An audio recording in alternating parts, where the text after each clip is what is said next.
let's talk about some Browns trade rumors because the offseason is here. And if I know one thing about blockbuster Andrew Berry, it is that he has probably checked himself out of trade rehab and he is stalking the streets of Berea, waiting to make a deal and potentially revisit an old trade idea that he once pulled off. And that means Jerry Jeudy trade rumors are back, baby, because we got an interesting article from ESPN and Bleacher Report linking the Browns to Jerry Jeudy. So I want to break it all down on today's show. But let's get started with Bleacher Report's trade idea because they propose the Browns get Jerry Jeudy for their second round pick. So we have long been told that the Browns have had some interest in Jerry Jeudy. In fact, the Broncos last offseason were getting a lot of phone calls about Jerry Jeudy. Ultimately, no trade came to fruition, but maybe this offseason that might change. I want to share with you guys a little bit of an excerpt from a Jeff Legwold ESPN article, and he covers the Broncos when he wrote, "It's all been part of a tumultuous football season for Jeudy. He was the subject of trade rumors for most of the offseason, which Payton publicly rebuffed on occasion. Team sources said the Cleveland Browns made multiple runs at acquiring Jeudy." So we know that the Browns have had some interest in Jerry Jeudy before. Now you add in the fact that this 2024 season is almost like the Browns. I wouldn't say it's their version of The Last Dance, but all chips are in on Deshaun Watson, right? They fired their offensive coordinator, Alex Van Pelt, because after 2 seasons with the Browns, there wasn't much continuity, there wasn't much consistency, and overall overwhelming success with Deshaun Watson in this offense. Now, Kevin Stefanski is not blameless in this scenario here, but he's not going to fire himself. He wanted to bring some new ideas in, so they move on from AVP, who wasn't doing a bad job or anything like that in my eyes. The Browns just simply know 2024 is all about getting the most out of Deshaun Watson, which might mean trading for a wide receiver. Because after Amari Cooper, there's a big production drop-off at the wide receiver position. So with the Browns going all in, they need another wide receiver, and they have previously expressed interest in Jeudy. I don't think it takes a rocket scientist, and I don't think you have to be that far-fetched or over the ledge to suggest the Browns might pick up the phone and give Denver a call yet again to ask, what does it cost to land Jerry Jeudy? Now, previously, the Broncos were seeking a first or a second and a player. And if you remember, that's kind of how we got down the well of a second round and Greg Newsome for Jerry Jeudy, which thank God the Browns did not do that. But maybe now they can get Jerry Jeudy without giving up a starting corner, right? Maybe now they can get Jerry Jeudy for just a second round pick because Jerry Jeudy in 2023 offseason is very different than Jerry Jeudy in 2024 offseason. Not only is he just a year older, but that's not really going to change a whole lot. He still has plenty of years left in the tank. But what the big difference is between 2023 offseason Jeudy and 2024 offseason Jeudy is he only has 1 more year left on his rookie contract, right? Had the Browns traded for him last year, they'd be getting 2 years of rookie control. Now they'd be picking up his 5th-year option or taking on his 5th-year option, which has already been picked up to the tune of $12.9 million. That's going to dramatically change the level of interest teams will have in Jeudy and how much they're willing to give up for a player that they might only have for 1 year. Now, going back to Bleacher Report's trade idea, I do want to toss this your way. Would you accept this deal? Deal or no deal time. Do you guys see there's a new deal or no deal, by the way? It's like in the jungle. I don't really get it. But enough of that. Would you accept this trade? All right, I'm Howie Mandel. You are one of the gorgeous ladies up front. Deal or no deal, Jeudy to Cleveland for a second-round pick.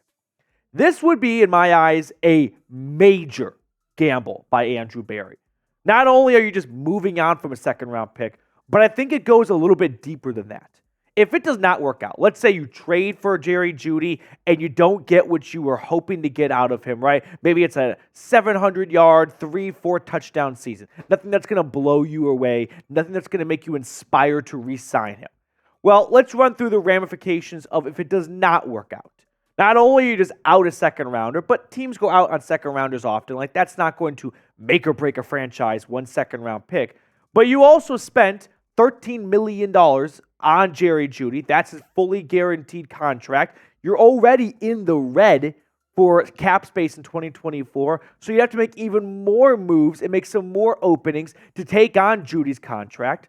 So now you're out $13 million in cap space and a second round pick. And if it doesn't work out, boys and girls, the Browns then go into 2024, or I guess at that point 2025, with the 2024 and the 2023 draft not having a first or a second.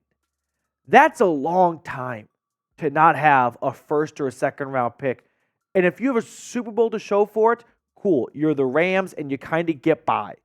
But if you don't have a Super Bowl ring to show for, and you go 2 straight years with no first and no second round pick, that is a very difficult hand to be dealt to try and build a roster for the future.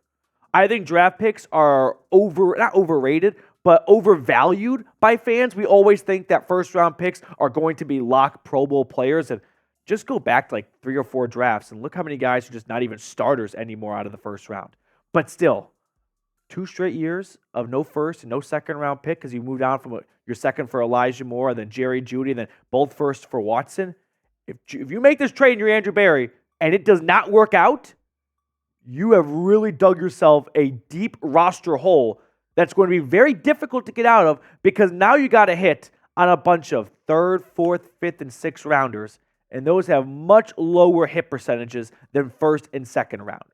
Now, next up on the show, we're going to run through some of the film and talk about whether or not Jerry Jeudy is a bust, right? The former Biletnikoff winner, 15th overall pick by the Broncos. It hasn't been smooth sailing in the Mile High City, so we'll run the tape and talk about that. But first, I do want to tell you guys about our terrific sponsor today, which is Factor.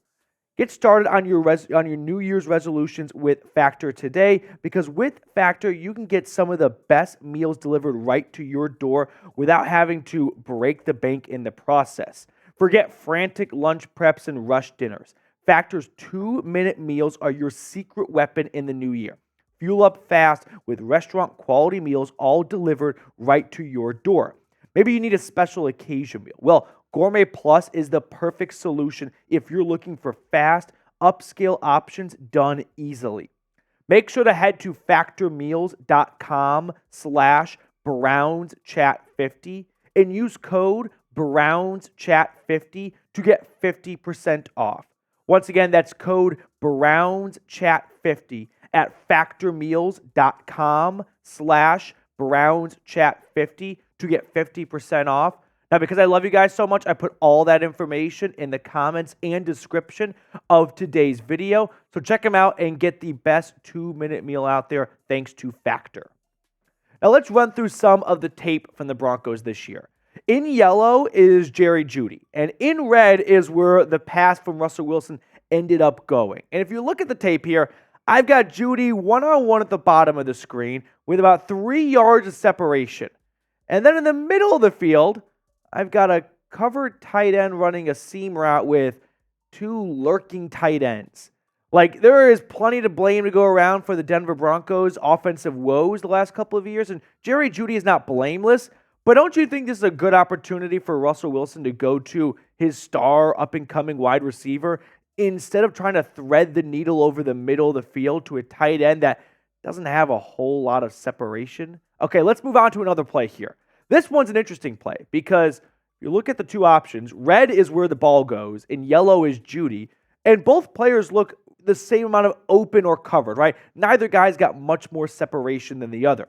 The difference is one is a borderline backup tight end. The other's Jeudy. And one is running towards the second defender, which is the sideline here. So with every step he takes, that window gets smaller and smaller for the quarterback to throw to. Whereas Judy's got the whole end zone to run across. But Russell Wilson tries to thread the needle to this tight end, and ultimately, it's an incomplete pass. All right, let's look at some more tape here. How about this next play? Jeudy has 5 yards of separation from his DB. Now, Wilson's going to throw to the backup tight end who is open over the middle of the field. But this is a case of you've got 2 great options. Who do you want to throw to?